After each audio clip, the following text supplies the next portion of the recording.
Hello and welcome to our Pipeline Summit session.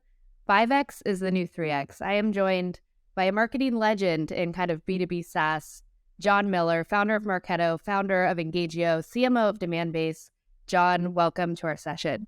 Yeah, thank you. Pipeline, great topic to talk about. Pipeline. Everyone needs more pipeline right now. So today we're going to be talking about pipeline coverage. How are you thinking about it? How are you thinking about sales and marketing alignment? How are you thinking about marketing spend? This is a hot topic with everything going on in the world. So let's jump right into it. Here at Qualified, we've been talking a lot about the need for pipeline right now. Sales cycles have gotten longer. There are more stakeholders involved. Sellers are struggling out there. And so we as marketers need to be giving them more pipeline coverage. How do you think about pipeline coverage for your sales team? And has your mindset shifted at all with everything going on in the world right now? Yeah, I mean, it definitely has evolved and changed. I mean, I think before we kind of get into too much of the specific details, it's worth kind of just reminding ourselves that I think primarily we're talking about new business pipeline, not just expansion, not expansion pipeline. Like 5X might be what you need for new, but definitely I think when we see cross-sell, the coverage ratios aren't as bad. How do we calculate it? I mean, I think I calculate it the same way pretty much every company out there does, right? You know your bookings goals, you know your sales cycles, you know your win rates. You can kind of do all that reverse waterfall math and come up with a number kind of for what you need. I will point out that I have seen marketing and salespeople talk differently about pipeline coverage, and it's really important to be clear what kind you're talking about. Okay. I.e., to me as a marketer, I tend to think about how much pipeline do we need to create in order to get our future goals. Whereas a salesperson tends to think about at the beginning of the quarter, how much open pipeline do I need to have Yep. to make my goals for this quarter? Yep. They're both totally fine and valid, numbers, Okay. but you'll definitely get yourself into trouble if you are clear about which kind you're talking about and you realize you're talking about different ones. Yeah. And so today we're talking about how much net new pipeline is the marketing team or the company generating for sales teams to close the business. From the more marketing side definition of the view. And then to your point about, do we need more today than we used to? Absolutely. I mean, in many ways, as we just said, that pipeline coverage is the inverse of your win rate, modified by your sales cycle times. And every piece of data out there says, as we're in this downturn, that sales cycles are getting longer, win rates are getting lower. I was just at the Pavilion CMO Summit a couple weeks ago, and they shared some really interesting data from some benchmarking done by a company called EBSA. I hope I'm pronouncing that right. They said that in the most recent period, only 29% of reps made quota. Wow. That win rates were down 15 percentage points. Deal sizes were down 32 percentage points. And sales cycles were taking 32% longer. Right? So that's some pretty sobering statistics, right? But if you do put all that together, and if you're committed to creating the amount of pipeline that's needed for the actual win rates that your business is experiencing today, then yeah, you need more pipeline created, no doubt. And I think everybody in the audience right now is probably nodding their heads. Everything you're saying, longer sales cycles, lower average sale prices, longer deals, like that's what everybody's experiencing right now. I think as marketers, it's an interesting time because we're asked to do more with less, right? This is kind of, I feel like, the most commonly used mantra right now. It's all about being effective. I also think those are like the 4 worst words in the English language these days. Well, so that was going to be my question. I know we were going to skip ahead to this later, but like as marketers, how are you thinking about generating more pipeline when sometimes resources are strapped or cash is strapped? How should marketers be thinking about that today? Because there's more pressure than ever before to generate pipeline for our sales teams. Yeah. Well, as I don't like the phrase "do more with less." I think it's just asking people who are already working really, really hard to somehow work even harder, and somehow, the definition of insanity is just doing the same thing, expecting different results. even worse is do more of the same thing and expect different results. Right? We can't just be working harder. We're going to have to find ways to work smarter. You know, and that might mean doing less but better. And it might mean bringing more intelligence to everything that we do. You know, I mean, obviously I'm a fan of account-based marketing tactics, but, you know, there's a reason why people do ABM, right? Because it focuses your constrained resources on the best accounts, right? That's going to help you generate more with fewer resources, you know, but ultimately by working smarter, not harder. Well, I think ABM is a good segue to the next question, which is all about sales and marketing alignment. I'm curious to hear, how do you approach making sure that sales and marketing are aligned? You talked about this earlier. We often have different definitions of things. We're thinking about generation versus coverage. How are you thinking about sales and marketing alignment today as it pertains to bringing in more pipeline for the organization? Yep. Well, I think first off, we got to remember that when we're talking about sales and marketing alignment, there's a third team running around here, which is sales development also, which, you know, is that marketing? Is that sales? I don't know. I don't really care, right? Ultimately, I believe that one of the most important changes that need to happen to support pipeline creation is to move away from the outdated views of marketing sourced pipeline, sales sourced pipeline, SDR sourced pipeline, and instead move to the world of team-based pipeline, which is sort of the total goal. You know, the sort of whole view of like, I source this, you source this, that might have worked 15 years ago when deals had fewer, smaller buying committees and lower sales prices and shorter sales cycles. But it doesn't work today with much more complex nonlinear sales cycles. You have marketing and SDRs touching accounts way before it's an opportunity. And ideally, you've got marketing supporting deals after it's an opportunity and even after they're a customer. You know, and I mean, I guarantee every marketer on this call has at some point in their career gotten into an argument over, well, was that sales source or marketing source? And like, look at the data. They went to the website. They went to this event. Yeah, you happen to be the last one to email them, but, you know, or like you met them at a trade show. Is that marketing source or sales source? All those arguments are stupid. We should just stop having them and focus on this idea of team-sourced pipeline. That's what we do at Demandbase. We have a number that we all are aligned around hitting, marketing and SDRs. Now, so this makes a lot of sense. I will say it does make it harder when you're missing the number because it's not as easy to say problems. Like, yeah, you can't say, well, I did my job, but you didn't do yours. You know, like you just have to accept you're a team. You win or lose as a team, and avoid the finger pointing. You know, all that said, though, none of this is not to say you can't still measure some of the more detailed things, but you're doing that not to prove value. You're doing that to improve results. You know, the analogy I like to use is if you're all playing as a soccer team, there's one scoreboard, you know, and that's all you care about. But I guarantee you the coaches are videoing every single player and tracking how many passes and how many, you know, shots on goal and all that. And they're doing all that, again, not to sort of, you know, say, did we win or lose? They're doing that to coach and improve performance. So focus on the team source number, but that doesn't mean you can't also measure individual teams or sub-teams in order to improve. I love that. The team-sourced pipeline. We've tried doing that at Qualified where we just have one sales and marketing goal because originally we had them separated and you naturally end up doing some finger pointing. This person clicked on an ad, but they were being outbounded to, and then they came to an event and then an AE reached out. Like you're always tracking all of those touch points and you almost get in your own way of generating pipeline and closing a deal.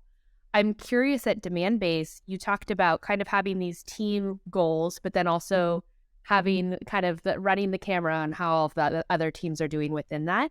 How do you guys think about like bonuses and compensation? Are you guys still tying everybody to that one major metric up top and not getting too complicated from a comp perspective?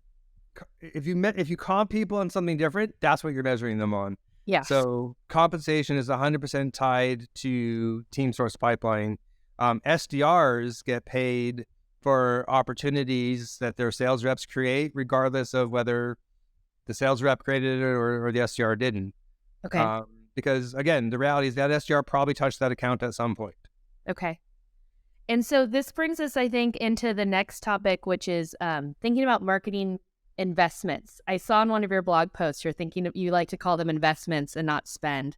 But as we break down how you're approaching kind of the fiscal year in the marketing spend, you have a lot of math and a lot of magic numbers that I've seen on LinkedIn and I've read in your blog posts. How are you thinking about investments right now from a marketing perspective and how that ties to ACV? And has that shifted at all with everything going on in the economy today? Yeah, I think this is super important. I mean, as you can tell, I'm pretty passionate about this idea of team sourced pipeline. But the other big flaw of it is, it reduces that direct connection between marketing investment and output. Because you can kind of say, well, it's all us kind of working together. And in some ways, that makes it harder to set and defend your marketing budget. I think too many CFOs now have been kind of trained to think of the marketing budget like a gumball machine.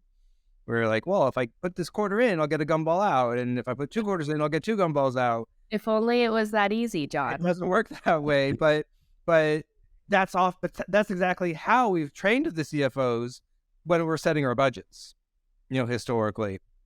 And so I think what we need to do is we need to instead start relying more on benchmarks, for our budget setting. We can look at things like, well, what marketing as a percentage of revenue, which is not a bad way to look at it. Although I like even better looking at marketing as a percent of the total sales and marketing spend or investment, I should say. And that's where you see some really interesting data, where companies with sort of smaller deal sizes, marketing ends up making a reasonable split of the total spend. But then as deal sizes get bigger, marketing obviously takes up a smaller fraction of the total sales and marketing investment. For what it's worth, some great Insight Partners publishes amazing data on this. And, a pretty good rule of thumb is that marketing should be about 25% of the total sales and marketing, number. And that's down a little bit from, say, more like 33% a few years ago, is what I'm saying. And then within that marketing number, how do you think about the breakdown of program versus personnel spend? I know this is something as CMOs, we're always trying to make sure we have the right balance. And our perspectives may have shifted recently to make sure that we're not spending too much on either of those. But do you have kind of a breakdown that you like to do between those two metrics? Yeah. So sort of the people program ratio, so I think it depends, a little bit on your company size. Typically, I'd say for a smaller company, I'll see a ratio of almost like 50-50 between marketing investment and people investment. And as, companies get, really the big enterprise, it starts looking more like 60 programs, 40 people, because there's more agencies and more kind of, big programs going on. But, generally that's a pretty good kind of place to see, to kind of, to kind of target, is 50 to 60% of the total budget on programs versus people. Okay. And for my next question, I'm curious, and those are great benchmarks.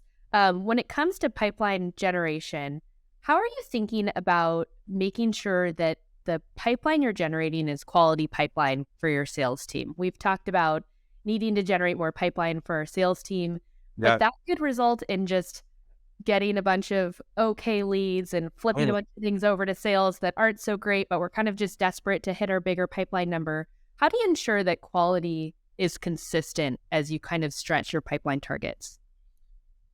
Yeah, this comes up, and we have these conversations ourselves internally, where the reps sort of complain about the quality of pipeline sometimes. And my first reaction was be like, you created the opportunity. right? Like I don't create opportunities. Like you have to hit the button, Mr. and Mrs. Salesperson, Yep. right? So like if it's not quality, don't create it. I mean that like, there's a little bit of my first reaction. So I think it's better when you have a really hard defined definition for when that opportunity needs to be created or not. At Marketo, we had a pretty simple rule, which I liked. We sort of said, a sales rep is like an attorney. Your most valuable resource is your time. And so you get to take one meeting with a client, non-billable, but then if you're going to have any additional meetings, with them, you're going to have to create the opportunity to make it billable against your time. Okay, I like that. I've never heard. It was a simple rule. Like, Yeah. Are there any follow-ups? If so, boom, you create the opportunity. That worked really, really well. I think what you got to watch for in every scenario, though, whether it's a hard rule like that or not, is, a rep who's kind of, for lack of a better word, fat and happy and has lots of pipeline, always going to be more restrictive about what they create. Yep. And a rep who's quote unquote really hungry is probably going to be more overly ambitious in creating their pipeline. And I think you got to, that's something you got to watch for. And as marketers, I think it's our job to know which reps quote unquote are hungry. Yep. And give them more time and resources because they need them more. Mm-hmm. The one other quality metric that I like to look at for pipeline is, especially for companies that have an account-based program in place, is the percent of your total pipeline created that comes from your target named accounts versus your non-target named accounts. Yep. And just because almost by assumption, like you've named these accounts for a reason. Yeah. If more pipeline's coming from those, it's probably something better going on.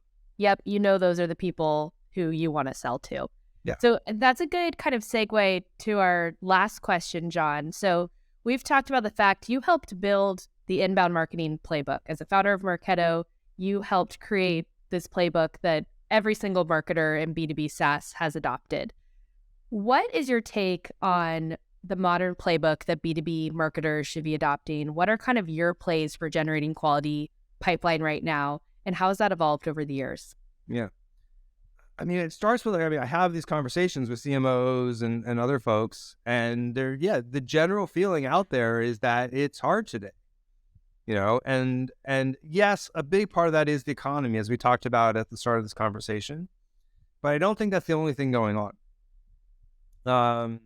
I think that, we've all been running the same kind of playbook for a while, if like I have content, and events, and I generate leads that, I score, and some get passed to sales and others get nurtured. Gate all of the content.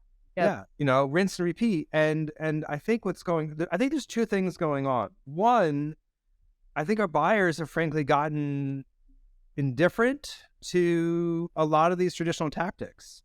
At Marketo, I could write a definitive guide, these like big ebooks I create. I could get 10,000 people to download it in the first week.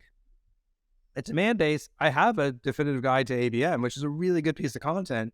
And frankly, it's hard to get people to want to download a 200-page book. Mm-hmm. It just is. I think buyers have changed as a result. So I think a lot of tactics we're used to use are becoming less effective. Email used to really, really work to reach people. Today, if I want to talk to my family, I'm texting. If I'm talking to my coworkers, I'm using Slack. Okay. Email is what people use to sell me stuff.